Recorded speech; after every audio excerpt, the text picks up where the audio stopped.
तर्जमान पाक फौज ने बानी PTI का बयानिया कौमी सलामती के लिए खतरा करार दे दिया। जात के कैदी की सियासत खत्म हो चुकी और वाजे कर दिया कि अपनी जात के लिए फौज और उसकी क़यादत पर हमले करने वालों के साथ आईनी हाथों से निपटा जाएगा।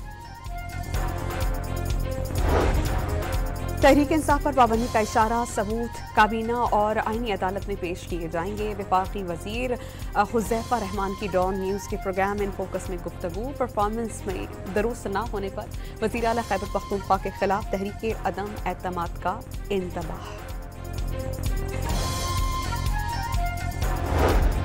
डंडा परेड का आगाज हो गया। मुल्क दुश्मनों को पट्टा डालने का वक्त हुआ चाहता है। सीधी और आसान जुबान में रियासत ने मुल्क को अदम इस्तेहकाम का शिकार करने वालों को गद्दार डिक्लेयर कर दिया।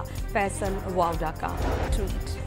सदर ने जस्टिस जफर अहमद को chief justice Sindh high court तयनात कर दिया। जस्टिस मोहम्मद कामरान मुल्ला खैल चीफ जस्टिस बलोचिस्तान मुकर्रर। मियां गुल हसन औरंगजेब सुप्रीम कोर्ट के जज तयनात। वजारत कानून और इंसाफ का नोटिफिकेशन।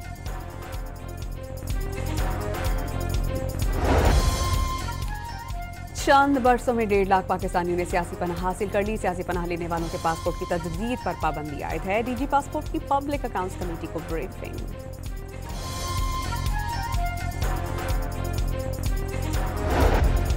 इलेक्शन कमीशन ने अरकान पार्लियामेंट को 31 दिसंबर तक माली गोशवारी जमा कराने की हिदायत की। 15 जनवरी तक असासा डिक्लेयर न करने पर रुकनीत मुअत्तल कर दी जाएगी।